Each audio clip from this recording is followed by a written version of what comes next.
Hello दोस्तों, स्वागत है आपका एडीएम ज्ञान में। और आज हम यूपी ट्रिपल एससी पैड के लिए जो घटना चक्र का प्रैक्टिस सेट है उसका पहला प्रैक्टिस सेट करेंगे और आप इसको ध्यान से देखें और इससे जो है क्वेश्चन आने की संभावना अधिक रहती है। और आप इसको वीडियो पॉज करके ये देखना है कि आप कितने क्वेश्चन इसमें से कर पा रहे हैं। तो मैं क्वेश्चन कराता हूँ तो आप देखें। सबसे पहला जो क्वेश्चन है ये है, अतरंजी खेड़ा पुरातात्विक स्थल, अतरंजी खेड़ा पुरातात्विक स्थल यह कहाँ पर स्थित है। तो यह जो है ये आपको सोचना है और वीडियो पॉज करके अगर आप बता पाते हैं तो ठीक है, और नहीं तो आप देखें फिर। तो इसका जो आंसर होगा उत्तर प्रदेश। उत्तर प्रदेश जो है वो अतरंजी खेड़ा का पुरातात्विक स्थल है। राज्य अभिषेक समारोह का विवरण किस में किया गया है। तो राज्य अभिषेक समारोह का विवरण जो है वो ऋग्वेद में किया गया है, और ऋग्वेद जो वो ऐतरेय ब्राह्मण का एक ग्रंथ है। तो ऐतरेय ब्राह्मण इसका जो है वो राइट जवाब हो जाएगा। तीसरा क्वेश्चन है, गौतम बुद्ध ने अपना पहला उपदेश कहाँ दिया था। तो गौतम बुद्ध ने अपना जो पहला उपदेश दिया था वो सारनाथ में दिया था, और सारनाथ को पहले ऋषिकपत्तन के नाम से जानते थे। और पहले उपदेश देने की घटना को धर्मचक्र परिवर्तन भी कहा जाता है। धर्मचक्र परिवर्तन, तो ये भी क्वेश्चन आ सकता है। लाहौर में बादशाही मस्जिद का निर्माण किसने कराया था। तो लाहौर में बादशाही मस्जिद का निर्माण जो है वो मुगल शासक औरंगजेब द्वारा किया गया था। तो इसका ये जवाब हो जाएगा बी। 1857 के विद्रोह के दौरान मुगल सम्राट कौन था। तो 1857 के विद्रोह के दौरान मुगल सम्राट बहादुर शाह जफर या बहादुर शाह द्वितीय जो है था। भारतीय राष्ट्रीय कांग्रेस का चुना गया प्रथम मुस्लिम अध्यक्ष। तो भारतीय राष्ट्रीय कांग्रेस के प्रथम जो मुस्लिम अध्यक्ष था वो बदरुद्दीन तैयबजी ये था। इसका जो है वो सी ऑप्शन सही हो जाएगा। और इसे 1887 में बदरुद्दीन तैयबजी को मद्रास के कांग्रेस के तीसरे अधिवेशन में अध्यक्ष बनाया गया था। किस अधिनियम को मॉन्टेग्यू चेम्सफोर्ड सुधार के नाम से जानते हैं। तो मॉन्टेग्यू चेम्सफोर्ड सुधार जो है वो भारत शासन अधिनियम 1919 को जाना जाता है। भारत शासन अधिनियम 1919। निम्नलिखित में से उन घटनाओं को कालक्रम में व्यवस्थित कीजिए। तो इन घटनाओं को कालक्रम में लगाना है। तो देख लेते हैं, चंपारण सत्याग्रह जो 1917 में हुआ था, 1917, बंगाल विभाजन 1905 और जलियांवाला हत्याकांड 1919। तो इन्हें क्रम में लगाना है। तो सबसे पहले 1905 वाला यानी 2, उसके बाद आ जाएगा चंपारण सत्याग्रह 1 और जलियांवाला बाग। तो 2, 3, 1 यानी ये वाला 2, 3, 1 ये सी ऑप्शन बी ऑप्शन इसका जो है राइट जवाब हो जाएगा। अखिल भारतीय किसान कांग्रेस के प्रथम सचिव कौन थे। तो इसके अखिल भारतीय किसान कांग्रेस के प्रथम सचिव NG रंगा थे, यानी जो है वो इसका डी जवाब हो जाएगा। अगला क्वेश्चन है, महात्मा गांधी को किसने सबसे पहली बार राष्ट्रपिता कहा था। तो महात्मा गांधी को सबसे पहले राष्ट्रपिता सुभाष चंद्र बोस ने कहा था, सुभाष चंद्र बोस द्वारा। और ये जो है 6 जुलाई 1944 को सुभाष चंद्र बोस ने आजाद हिंद रेडियो पर बोलते हुए कहा था कि राष्ट्रपिता भारत की मुक्ति के इस पवित्र युद्ध में हम आपका आशीर्वाद और शुभकामनाएं चाहते हैं। किस देश के साथ भारत की सबसे लंबी अंतर्राष्ट्रीय सीमा लगी हुई है। तो भारत की सबसे लंबी अंतर्राष्ट्रीय सीमा बांग्लादेश के साथ है, और दूसरे नंबर पर आ जाए तो दूसरे नंबर पर चीन के साथ है। नाथुला दर्रा कहाँ पर स्थित है। तो जो नाथुला दर्रा है वो सिक्किम में, और सिक्किम कहाँ, भारत में इसका जो राइट जवाब हो जाएगा। भारतीय राष्ट्रीय उद्यानों को उसके स्थानों के संदर्भ में निम्नलिखित में से कौन सा युग्म सही है। जी गिर जो है वो गुजरात में है, तो ये गलत हो जाएगा। रणथंभौर राजस्थान में, ये महाराष्ट्र दे रखा है, ये भी गलत। केवल लमजाओ ये मणिपुर, ये सही है। और साइलेंट वैली जो है वो केरल में है। तो केवल सी ऑप्शन जो है इसका सही जवाब हो जाएगा। सूर्य से बढ़ती हुई दूरी के अनुसार ग्रह को लगाना है। तो ग्रह सूर्य से बढ़ती हुई दूरी सबसे पहले बुध आता है, फिर शुक्र, पृथ्वी और मंगल, यानी यही सही हो जाएगा। तो ये इसका सही क्रम है सूर्य से दूरी के क्रम में। ए ऑप्शन इसका जो है राइट जवाब हो जाएगा।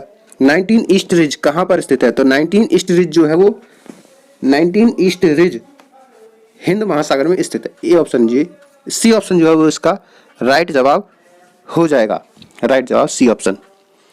मिश्रित अर्थव्यवस्था का क्या अर्थ है। मिश्रित अर्थव्यवस्था में जो है क्या करता है, सार्वजनिक और निजी क्षेत्र सह अस्तित्व में जो है वो काम करती है, यानी ए ऑप्शन जो है वो इसका राइट जवाब हो जाएगा। वर्तमान में कौन सेबी के अध्यक्ष हैं। तो सेबी के जो वर्तमान में अध्यक्ष हैं माधवीपुरी बुच, माधवीपुरी बुच जो है सेबी के वर्तमान में अध्यक्ष है। उद्योग किस पंचवर्षीय योजना में विकसित किए गए थे? तो उद्योगों का जो विकास किया गया था वो दूसरी पंचवर्षीय योजना में यानी द्वितीय पंचवर्षीय योजना में। और ये जो द्वितीय पंचवर्षीय योजना है ये 1956 से लेकर 61 तक चली थी और ये जो है पीसी महालनोबिस मॉडल पर आधारित थी। पीसी महालनोबिस ये भी आ जाता है। और अगर पहली पंचवर्षीय योजना की बात कर लेते हैं तो पहली पंचवर्षीय योजना थी वो 51 से 56 के बीच चली थी और ये हेराल्ड डोमर मॉडल पर आधारित थी और इसका उद्देश्य कृषि से संबंधित था, कृषि से। कौन सा बैंक पहले इंपीरियल बैंक ऑफ इंडिया के नाम से जाना जाता था? तो भारतीय स्टेट बैंक को पहले इंपीरियल बैंक ऑफ इंडिया के नाम से जानते थे। संविधान सभा के पहले स्थायी अध्यक्ष कौन थे? अस्थायी अध्यक्ष जो बने थे संविधान सभा में वो सबसे पहले अस्थायी जो सच्चिदानंद सिन्हा को बनाया गया था संविधान सभा की पहली बैठक में, संविधान सभा की। और ये जो बैठक हुई थी वो 9 दिसंबर को हुई थी, 9 दिसंबर 1946 को ये पहली बैठक हुई थी। और इसके बाद 11 दिसंबर 1946 को डॉक्टर राजेंद्र प्रसाद को संविधान सभा का स्थायी अध्यक्ष चुना गया।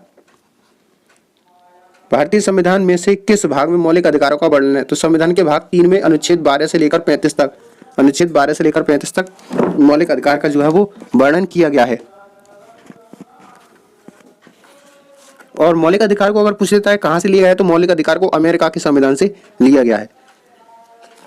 क्वेश्चन है भारत के संविधान में निम्नलिखित में से कौन सा अनुच्छेद समान नागरिक संहिता का वर्णन करता है? तो अनुच्छेद जो 44 है, अनुच्छेद 44 जो है भारत में समान नागरिक संहिता का वर्णन करता है।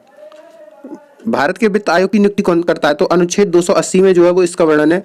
अनुच्छेद 280 के अनुसार वित्त आयोग की नियुक्ति राष्ट्रपति द्वारा की जाती है। अनुच्छेद 280 के तहत तो राष्ट्रपति के तहत सी ऑप्शन जो है इसका राष्ट्रपति जवाब हो जाएगा। 73वें संविधान संशोधन अधिनियम द्वारा भारतीय संविधान में कौन सा भाग जोड़ा गया? तो भारतीय संविधान में भाग 9 जोड़ा गया था जो कि पंचायत से संबंधित था। पारसेक किसकी इकाई है? तो बड़ी बड़ी दूरियों को नापने के लिए जो है पारसेक का यूज किया जाता है। तो पारसेक जो है वो दूरी की इकाई हो जाएगी। सीधी सड़क पर कार की गति, जब कार कोई गति सीधी गति करती है तो उस प्रकार की गति को रेखीय गति कहते हैं।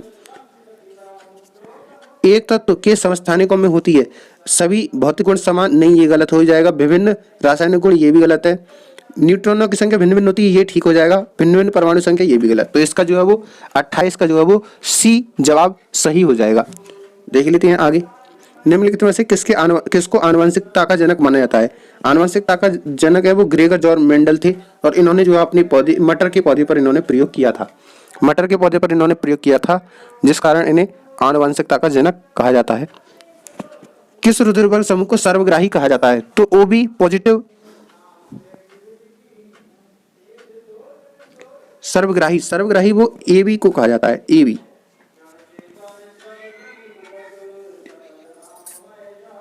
बी रुधिर समूह वाले व्यक्ति को सर्वग्राही कहा जाता है। अब ये देखिए इंग्लिश का पैराग्राफ है। इस पैराग्राफ से जुड़े हुए 3 क्वेश्चन है, ये आप देख लेना, मैं टेलीग्राम पर इसका लिंक डाल दूंगा। बाकी आप ये जो है ये क्वेश्चन देख सकते हैं। ये give the synonyms of the following word, तो इसका सिनोनिम्स क्या होगा? अलार्म का सिनोनिम होता है पैनिक जो है वो अलार्म का सिनोनिम हो जाएगा।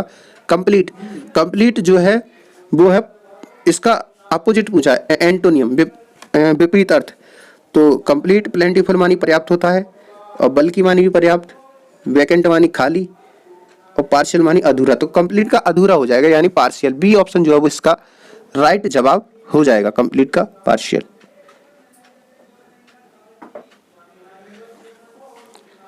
अगला देख लेते हैं, अगला क्वेश्चन क्या है।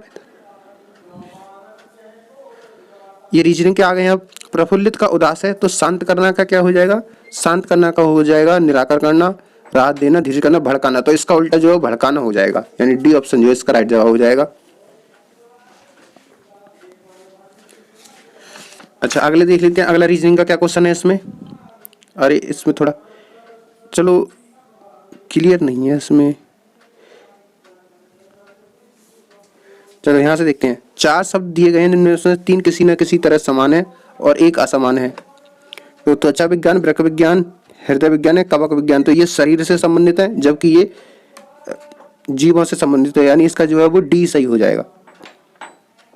जुलाई 2022 में किस स्वदेशी विमान वाहक पोत का समुद्री परीक्षण जो है वो सफलतापूर्वक हुआ था? तो इसका जो है आईएनएस विक्रांत हो जाएगा, यानी इसका ए जवाब हो जाएगा। जुलाई 2022 में प्रथम प्रथम भारत पशु स्वास्थ्य शिखर सम्मेलन जो है वो कहाँ हुआ था? तो नई दिल्ली में ये पशु स्वास्थ्य शिखर सम्मेलन हुआ था, NASC में, कॉम्प्लेक्स नई दिल्ली में इसका हुआ था। अग्रदूत समाचार पत्र किस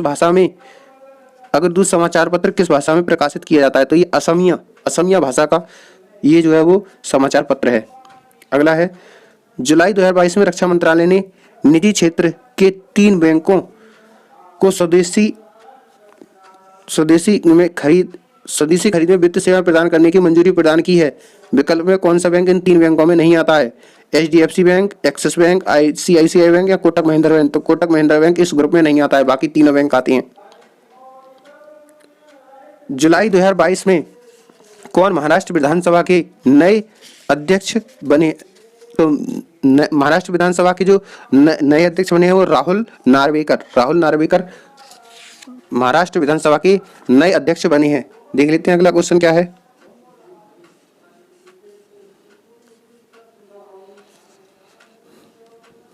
जून 2022 में जारी वैश्विक शांति सूचकांक में, तो वैश्विक शांति सूचकांक में जो भारत की रैंक है बताइए कितनी है? तो इसमें जो है वो भारत की 135वीं रैंक है, 135वीं रैंक है। और इसमें जो है वैश्विक शांति के सूचकांक में इसमें प्रथम देश अगर आ जाता है तो प्रथम जो सबसे शांत देश है वो आइसलैंड, और अगर आ जाता सबसे अशांत देश तो अफगानिस्तान, और अफगानिस्तान जो है वो लास्ट में 163वें नंबर पर है और आइसलैंड पहले नंबर पर। अगर भारत की रैंक है तो 135वां नंबर। राष्ट्रीय जनजाति अनुसंधान संस्थान जो है कहाँ पर खोला गया है? तो राष्ट्रीय जनजाति अनुसंधान संस्थान नई दिल्ली में खोला गया है। नई दिल्ली जो है इसका राइट जवाब हो जाएगा, यानी कि सी ऑप्शन, राष्ट्रीय जनजाति अनुसंधान संस्थान नई दिल्ली में स्थापित किया गया है। अगला क्वेश्चन है, मार्च 2019 में वर्ल्ड गवर्नमेंट समिट 2022 का आयोजन कहाँ किया गया था? तो वर्ल्ड गवर्नमेंट समिट का जो आयोजन है ये संयुक्त अरब अमीरात की राजधानी इसके UAE में किया गया, दुबई। तो दुबई इसका जो राइट जवाब हो जाएगा 58 का ए जवाब राइट हो जाएगा। अगला क्वेश्चन है, जून 2022 में किस राज्य में सुरक्षा मित्र योजना जो है लागू की गई थी? तो सुरक्षा मित्र योजना ये केरल राज्य के द्वारा लागू की गई थी, केरल राज्य, इसका जो है डी जवाब हो जाएगा। केंद्रीय स्वास्थ्य मंत्री मनसुख मंडाविया द्वारा घोषित स्वदेशी टीबी संक्रमण त्वचा परीक्षण का नाम क्या है? MTV, LTV, CTV? तो इसका जो है CTV जो है वो राइट जवाब हो जाएगा, यानी कि इसका जो आंसर है वो बी आंसर सही हो जाएगा। म्यांमार की मुद्रा क्या है? तो म्यांमार की मुद्रा होती है क्यात, तो क्यात जो वो सी ऑप्शन सही हो जाएगा, क्यात। घूमरा लोक नृत्य कहाँ का है? तो घूमरा जो लोक नृत्य है वो उड़ीसा का लोक नृत्य है। कालिम्पोंग हिल स्टेशन कहाँ का है? तो पश्चिम बंगाल का कालिम्पोंग हिल स्टेशन है। भारत में कितने राज्य हैं? तो वर्तमान समय में भारत में 28 राज्य और 8 केंद्र शासित प्रदेश हैं, तो 28 जो है वो सही हो जाएगा जवाब इसका, और ये जनवरी 2020 में अपडेट है, उसके बाद 28 राज्य हैं इसमें। अगला क्वेश्चन है, भारत का राष्ट्रीय युद्ध स्मारक कहाँ पर बन रहा है?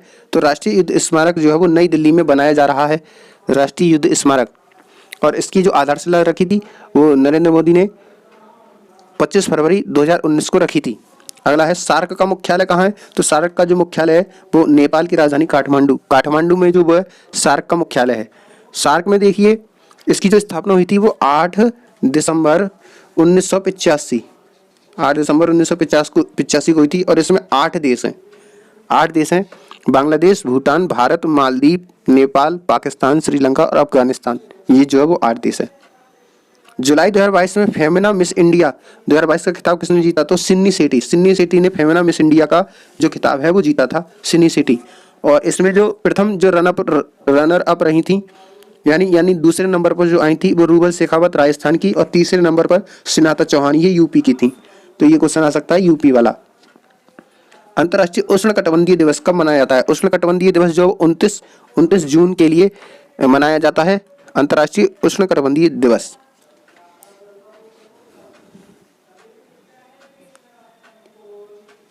अगले फिर ये ग्राफ है, पैराग्राफ है एक, ये पुस्तक not just a not watchman my innings in the BCCI किसके द्वारा लिखी गई है?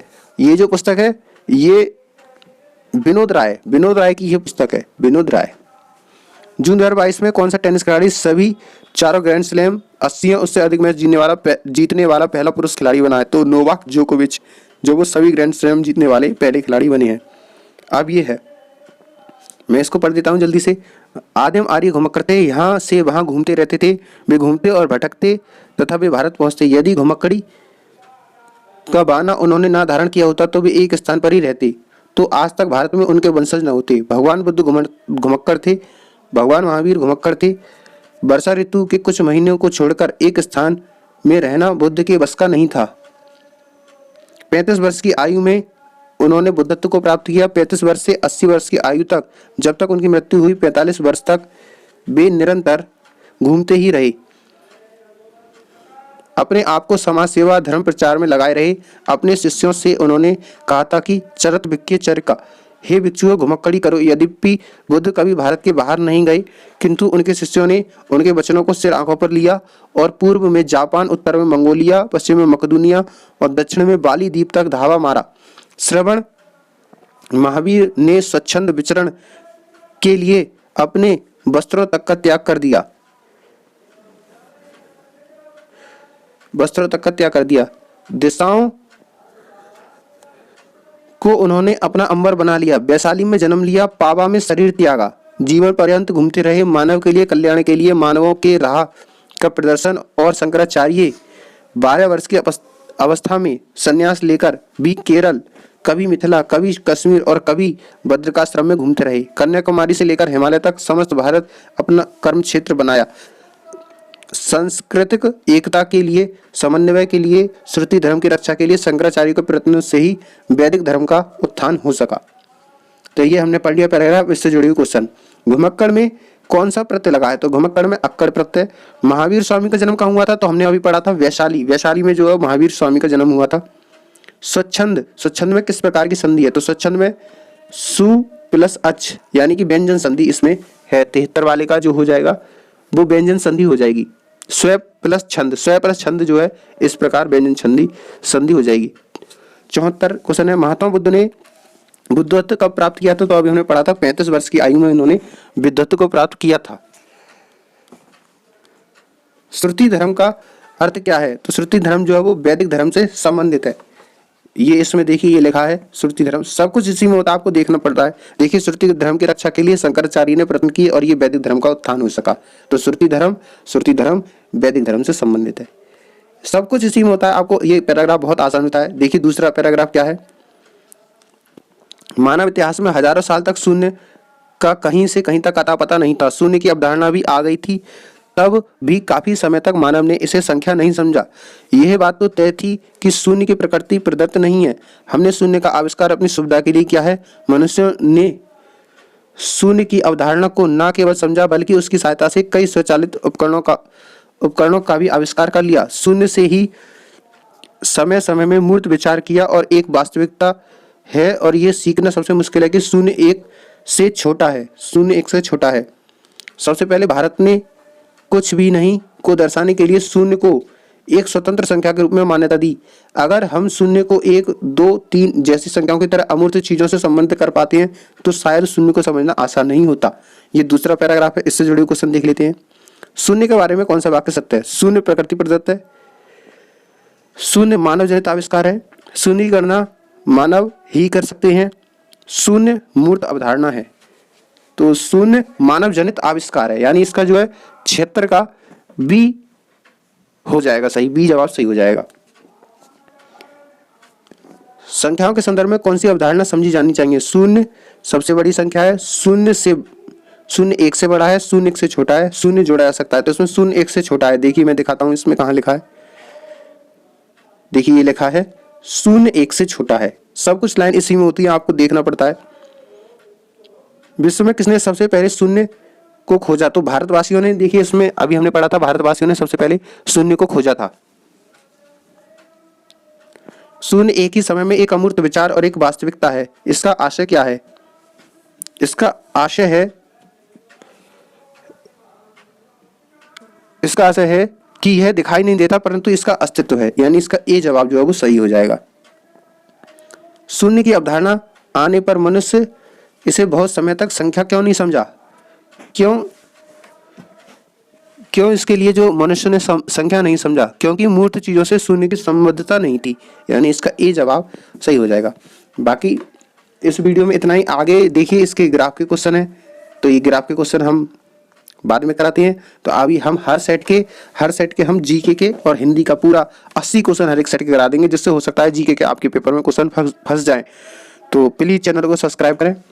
Thank you for watching.